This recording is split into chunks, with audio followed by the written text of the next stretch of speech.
Welcome, boys. Okay, in this video, we're going to be doing a little unboxing and not so much a review because I haven't had a chance to shoot this thing, but maybe a comparison and to answer some questions you might be having. So, what's in the box, boys? What's in the box?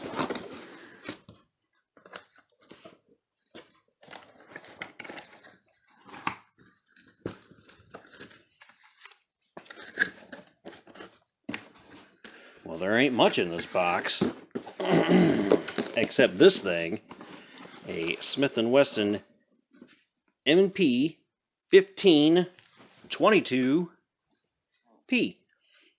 It's what is known in the biz as an AR-15 pistol, complete with an adjustable arm brace.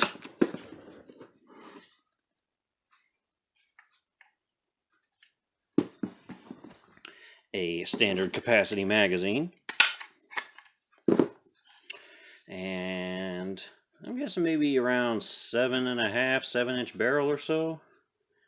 I'm not quite sure because this isn't actually mine. This is Katie's. So the question of the day that some might be having is, well, what is this thing? How does it compare with an actual AR-15 or an M&P 1522 for that matter? Well, I just happen to have another example of a full-size M&P 1522. As you can see, there are some differences, but also some similarities. So, the big question I'm sure on everybody's mind is, are any of these parts interchangeable? Well, safeties look the same. What about the magazines? It's the one from the pistol. Does it work in the rifle? Locks into place.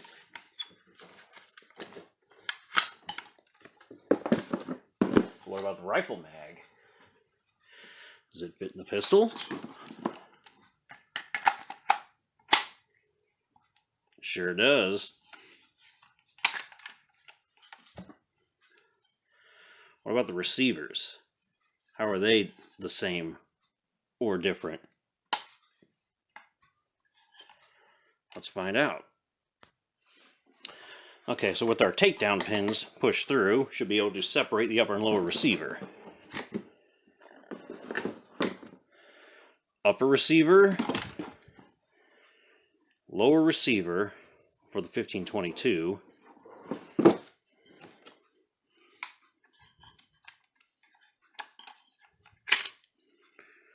Upper receiver for the 22P. The lower receiver. So, what do they look like?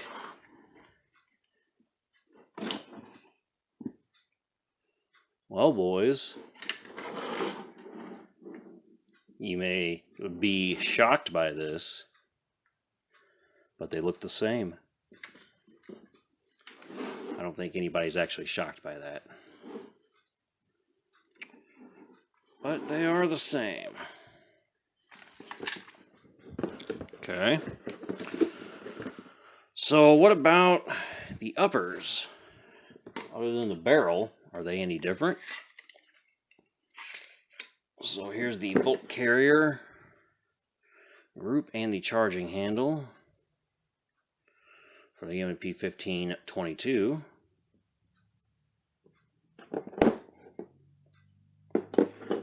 So how does that compare with the 22P?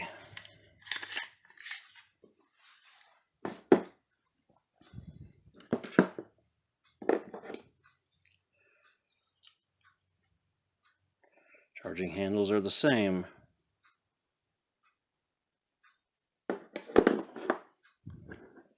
Bolt.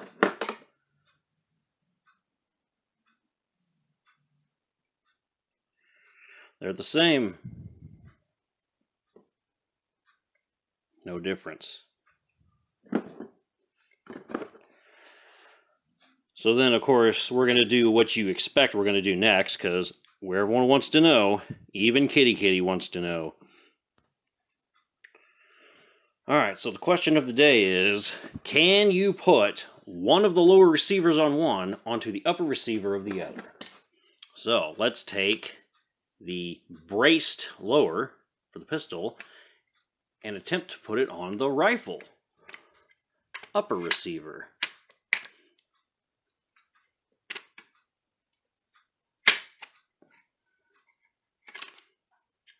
Suppose if my pin didn't pop back through.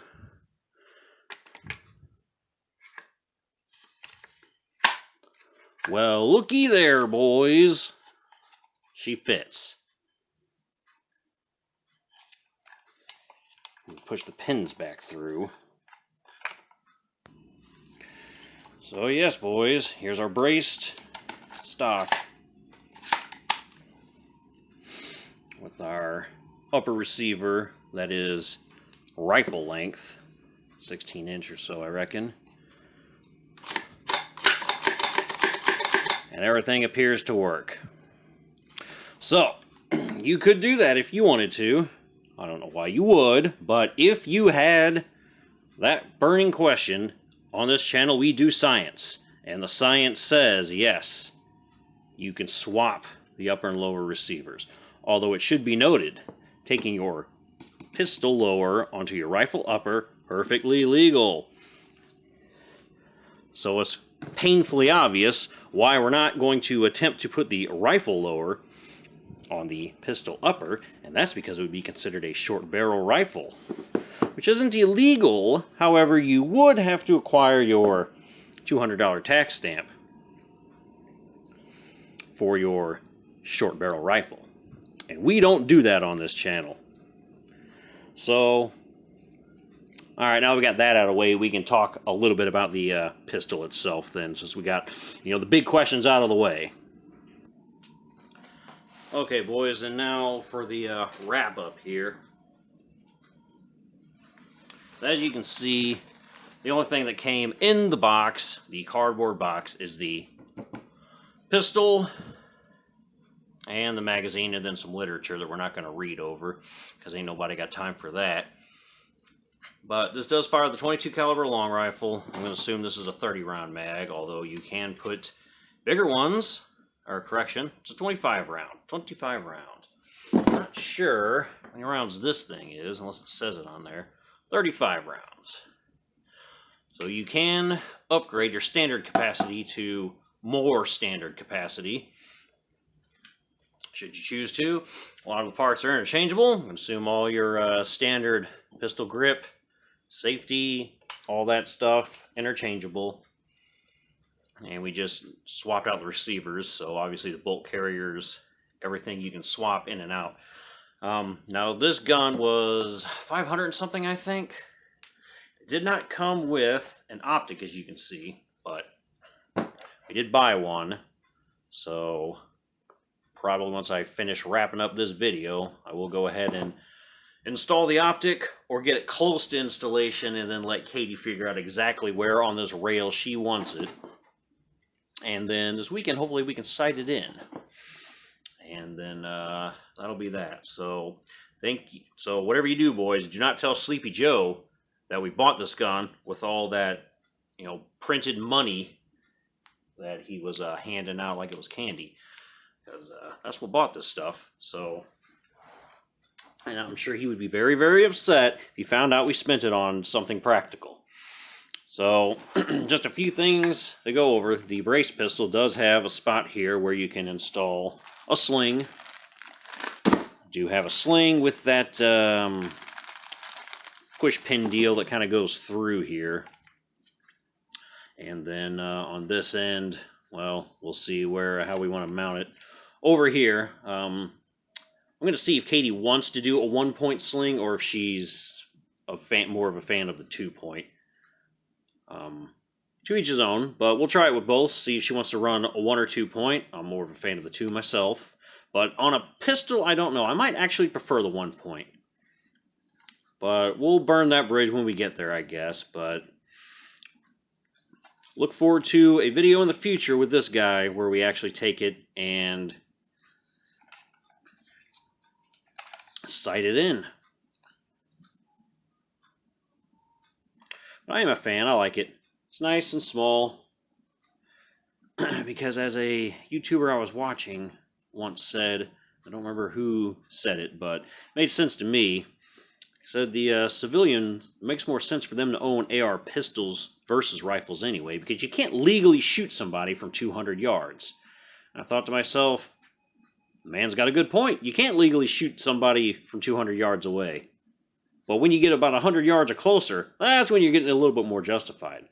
So why get an AR rifle when you got this guy? Much easier to move around close quarters inside a house or something. So, alright. I think that'll do it for this video. We answered all the important big questions, so if you were ever wondering what the differences are between the M&P 1522 and the 1522P, it's the length of the barrel and the pistol brace. That's it. Everything else appears to be the same. Thanks for watching, boys and girls. Peace.